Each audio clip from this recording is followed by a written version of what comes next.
Hello race fans, and welcome back to another episode. In this week's episode, we're launching this boat, so hope you come along and stick around to the end for some fun. All right, see ya. Hey folks, welcome to the Sweat Lodge. It is 4 o'clock in the afternoon. I've been up since 5 to drive here to St. Catharines to launch the boat and get it ready, clean it up. It's a disaster zone right now. Ta-da! I haven't done anything to the inside yet except for add more stuff. I did spend a considerable amount of time, like 2 hours, pressure washing. And it looks 1,000 times better already. That'll need to happen again. But I think the neighbors on the dock here were probably getting a little annoyed with me as I approached hour 2 of my pressure washer droning. Right now I am in the midst of extracting the oil from the beast. I just ran it for a little while. It's quite warm. Yeah, so I'm going to put some fresh oil into it for the crossing here tomorrow. I've got 2, maybe 3, I don't know, buddies from the yacht club coming. Absolute legends. They're coming tonight to help me get the boat ready and then help me sail it back to Whitby tomorrow. And one of them is even bringing his son along. Stan, you're a super duper legend, to take my car back for me so that I don't have to schlep back here on the GO train. So that is like super super de-duper massive plus. Yeah, let me show you the outside and you can tell me what you think, if you think it looks better. It's amazing. If they had just spent the 2 hours to do what I just did, they would have sold this boat for a lot more money and like didn't leave it in this disaster of state, but whatever. Ta-da!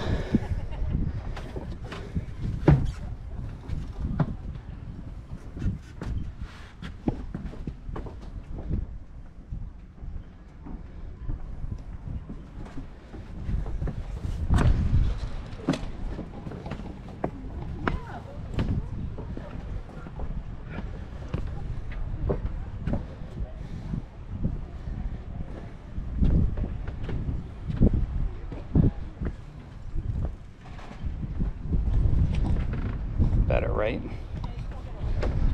Still not anywhere near Wakeford standards, but hell of a lot better. And I haven't even put the new lines on that I brought yet. So once those, but look at those are green, those are black this morning, and the red on the other side. It's funny, I actually brought red and green lines for the Traveler, thinking I was clever, but he'd already beat me to it. I just couldn't tell because they were black. A couple of boys gonna come here soon, and you'll meet them tomorrow when we're God willing sailing back across the lake. Oh, one thing I should show you guys, I don't know if you can see that or not, but there is still a drip. So that is leaking pretty good, but I was told to expect that. We'll see what it looks like once it's gotten wet. There. So let's count it next time it comes. It's not moving, bear in mind, so it shouldn't be dripping. 1, 2, 3, 4, 5, 6, 7, 8. So about once every 8 seconds, a drip of water, and that means that the bilge is filling. And that means that I've had to empty it at least once. Good news is that garboard plug is not leaking, so small mercies. What I did there, by the way, is I stuffed a bit of pool noodle. That was an idea the surveyor gave me. A bit of pool noodle up in the hole, put Sikaflex around the outside just to seal it in. Of course, the boat went in the water like immediately, so who knows if that Sika is doing anything. But then I also capped it off. seems to be watertight, so that's good. The one thing that I forgot to mention was that I had made the appointment with the marina to haul the boat out on at 11 o'clock. So I set my alarm for 6, but I woke up at 5 and I just came here as fast as I could. And thank God that I did, because as I got here, the guy tells me, so we're putting your boat in at 9. So I lost 2 hours of work time to get the boat ready that I thought I had. So it was mad panic. I'm running around the boat as they're bringing the crane in with the slings to lift me up. It was absolute madness. Anyways, all's well that ends well. It went in. The water's not pouring in except for through that stuffing box, but I have wrenches and we'll tackle that maybe once the oil's changed on the motor. Sorry I didn't film any of me cleaning. I figured nobody wants to watch me clean. I don't want to watch me clean. I don't even want to do it. Anyway, let's go. Here we are. Friends Tracy and Chris, absolute legends who made the way to St. Catharines late last night to drink beers and then help me sail the boat back. We are under a very dirty, very hole-ridden main that isn't doing much of anything in the moment, and a very comfortable motor doing nearly 7 knots. So that's not bad. Yeah, we're gonna do this until the wind dies, I guess, and then, I don't know, drop the main. Maybe, I don't know what to do with that main. Maybe we should drop it now. Yeah? Let's see what this wind transition is. Yeah, it looks like a wind line up there.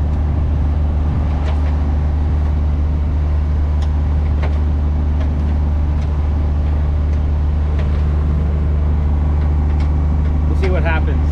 Oh, someone commented on the video last night and they described my purchase of this boat as uninformed and amateur, and then accused me of not getting a survey. So let me just address this quickly. Am I uninformed? 100%. Am I an amateur? Absolutely. Did I not get a survey? No way, Jose. I got a survey. You have to have a survey because you can't get insurance without the survey. So don't worry, I didn't film it because I don't want to put the surveyor on YouTube. So just relax, folks. Got it all under control. Everything's fine. It's only sinking a little bit, okay?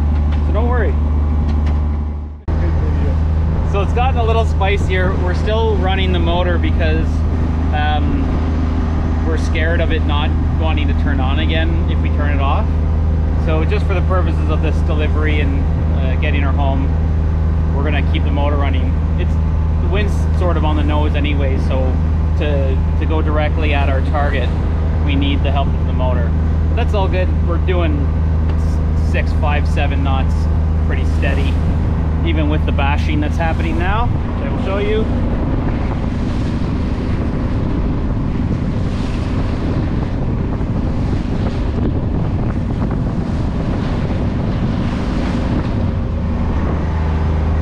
Definitely more of a freight train than Southern Cross.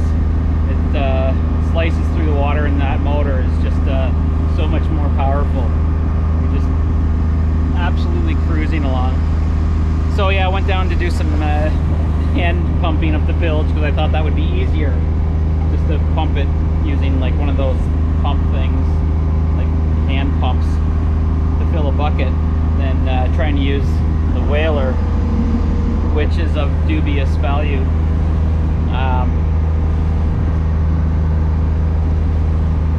And because it's so lumpy out here, I spilled a whole bunch of bilge water inside, so that was awesome. I wouldn't recommend it. So because this mainsail was just left on the boom for 3 years under its cover, it's filthy, full of animal shit and holes, presumably made by squirrels and whatever else. Giant bird's nest in the end of the boom too, that's always nice. So yeah, laundry list of things that this boat needs. It's growing by the minute as we talk about it. The great deal I got on this boat is looking so great all of a sudden. But what's that saying? There's nothing more expensive than a free boat. Not that it was free, but the theory applies. Holy smokes, we are slamming now. Okay friends, we've been slamming for an hour, about an hour, yeah. Wind is 20 knots. The spray is relentless, which is why I'm soaked. The camera is probably soaked as well. 12 nautical miles to go, so that's less than 2 hours at the rate we're going, which I'm still delighted about. Uneventful, really. I mean, I wish we were sailing, but there was the bilge incident. But we already spoke about that. I'm not going to bring that up again. It pains me to think about it. But despite all the slamming, the through hulls haven't broken through, so that's good. We're only sinking at a very slow rate. An acceptable rate of sinking is what we're achieving right now. Manageable sinking. I'm okay with that. What's the wind right now? 19. Yeah, 19. We've been basically 20 knots for at least a half an hour. We had to take the main down because I'm pretty sure it would disintegrate in 20 knots of wind. The squirrels did a good job starting a few poles that would just run and rip the whole thing. Other than that, it's a beautiful sail. It's just gorgeous. When you see the urine spots from the squirrels, it's just beautiful. Okay, so the dang stuffing box continues to leak at a higher than desirable level, which means that the bilge keeps filling up. And one of the interesting facts about this boat is that there is a bilge pump, an automatic bilge pump. It's not hooked up to the power right now, but it is plumbed, and it's actually plumbed to the shower. So it's quite convenient. If you are looking to shower with bilge water, you can do that on this boat without any inconvenience to you or your passengers. So that's nice. All right, so I'm gonna have to do another hand pump and try not to spill it all over the floor again. I'm not gonna take all the water out. That has to be the play, because that was a disaster before. All right, let's go.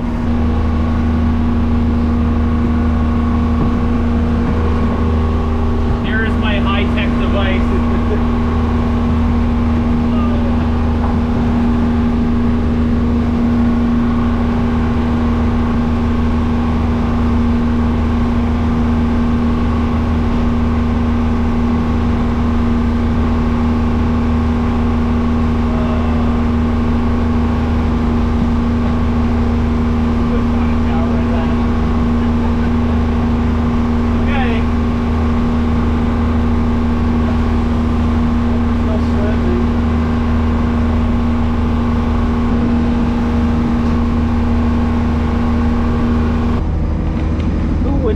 Shower with that beautiful melange of exfoliating elements.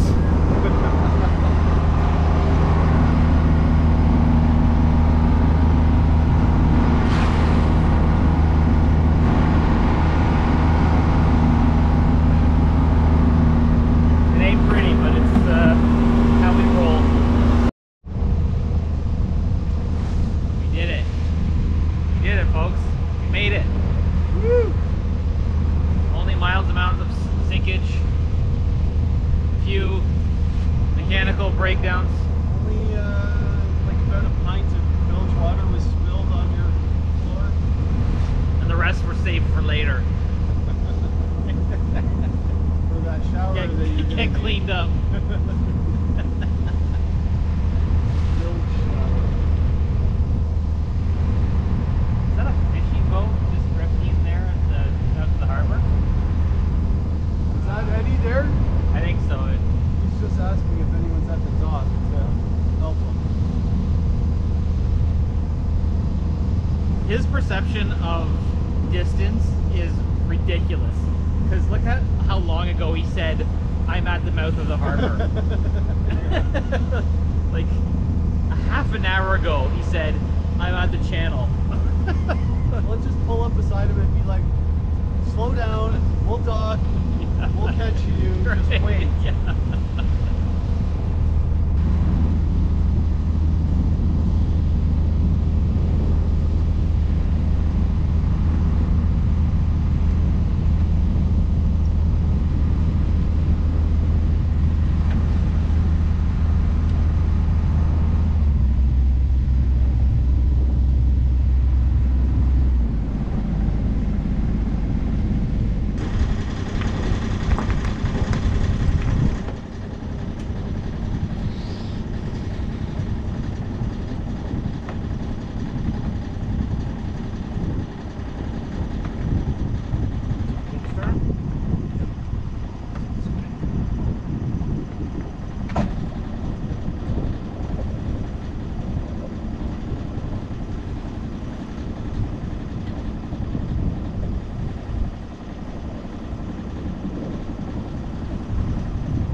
Got less there.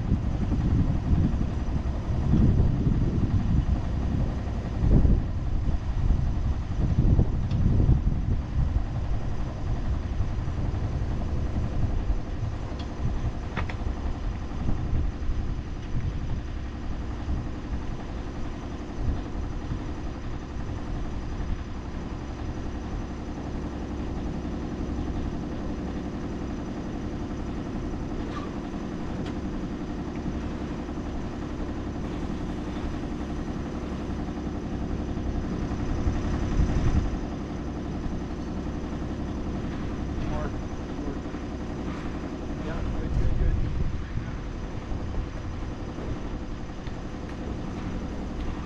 Yeah, good.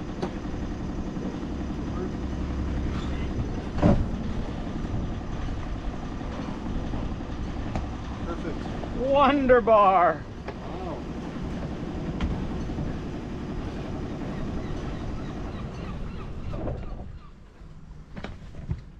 I suppose you think I've done that a million times. We all know it's bullshit. As you might expect with the delivery of a new boat to the dock, everyone's got to come and see what it looks like. Everybody's got to poke around. I don't mind though.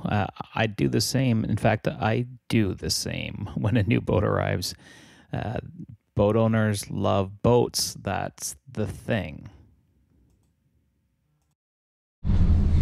Well, friends, I don't want you to be too jealous, but right now I am on my 5th drive to St. Catharines in 3 weeks. Boat is back and safe, tied up in her slip, ready to be hauled out next month. But we made it, and now I am in this beautiful 20-foot U-Haul, slogging my way through Toronto again to go and get the cradle. I'm doing this because I'm cheap. It was just cheaper for me to rent a U-Haul and go and get it than to pay someone to do it, so that's what I'm doing. Sailors are cheap, what can I say? So yeah, so here we go. I'm gonna try and film some of getting the cradle into the back of this thing, because that's gonna be an adventure. But at least there's a forklift for them to help me do that. The real adventure is going to be, how do I get it out once I get to the club? I haven't thought that far ahead yet. Uninformed and amateurish. I should put that on a t-shirt. See you in St. Catharines.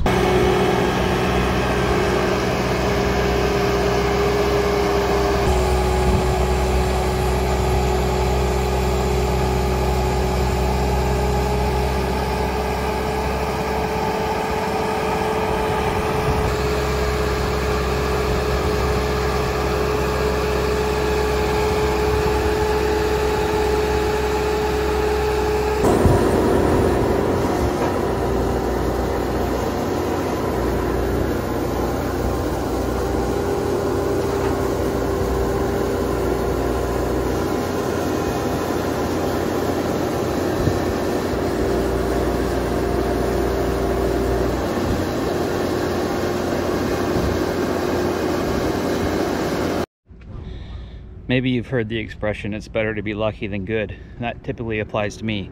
But Dave, the guy who just worked that forklift, he's good. Like a glove. So that was the easy part because Dave is an expert forklift operator. What happens next in terms of getting it out? I don't know. See you in Whitby. There's lots of arguments. Lots of arguments happening.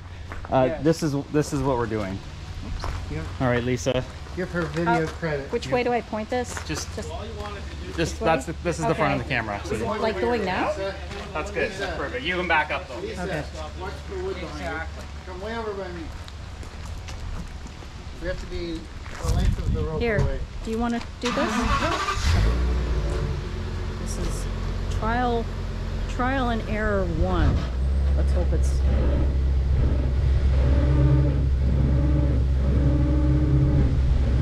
Keep going, that's just line stretch so far.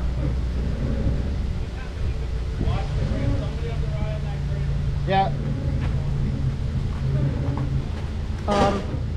It's sliding on the whole... All right.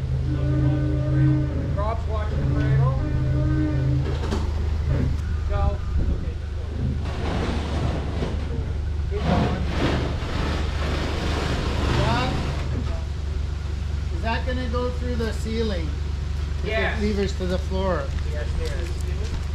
Well, Yes, it will if it... It is. We don't want to do that. So, hang on. No, this cradle folded, we'd have no problem. Yeah. Are you going to put one of those labels on it that says do not fold? What's that? You're going to have to put a label on it. Do not fold. I noticed the label on your cradle. It says that. Yeah. Well, no, because I have some repair to do too. I want to increase. I have to get that done. So this, I did mine already. the worry is that this is going to go up and smash through the ceiling. No, right? I know. That's the worry. Yeah.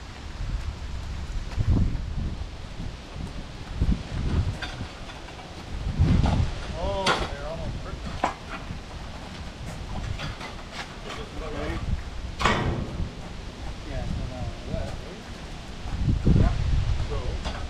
Yeah, you guys could lift one, I could stick it under. We won't lift it while we've got tension on it. Hang on. Don't get anywhere near underneath it. Yeah, so this is supposed to stay here. Yeah. Right? So then we don't really want it No, on we- the edge we like could that. probably Yeah, center them. let's center them. Yeah. Come more out to the edge. Otherwise you stand a chance of it falling over to one side. Ready? There we go. And these eventually will go in there. Once Still good up. then it'll be sitting on this. Yeah. We're gonna get And then no, we we're could. gonna get the heel section this far out from the back of the truck. Yeah. So the truck's just holding up basically from here in at the other end. Put these under. And then just drive the truck away. This will And be then s- what? It'll be sitting on these. And it'll be sitting on these, and then we can use the boards to let it lever it down off them. Or you can just leave it there until it's available to take it off the driver. Yes. Yeah, don't worry. Just wait till you get We're through. getting it out of the truck. Yeah. We'll deal with the next step after that.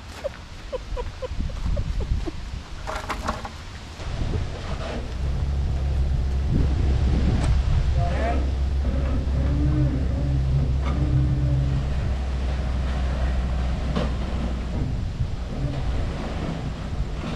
Good. Now we can leave her there. Take it out this much more. That much more. Put her in park.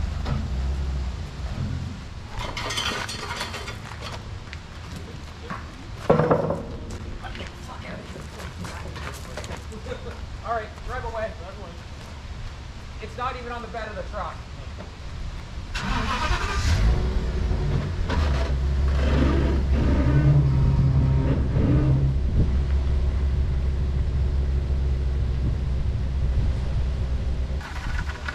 I know I who's could getting easily his take damage the, because of that. The tractor pull it over, but But we don't want to break those. Yes. They always. How would the Egyptians do it? That's what I think. The Egyptians would definitely use a car jack at this point of the operation.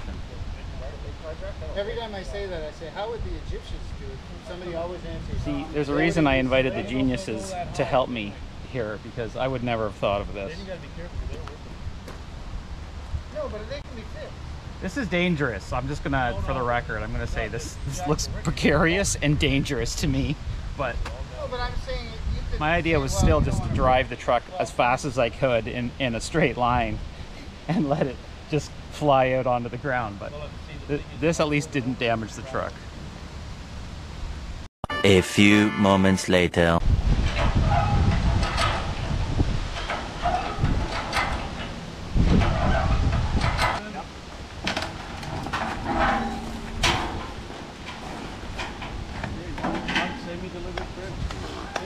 If that's not a cadeau, I don't know. Ta-da!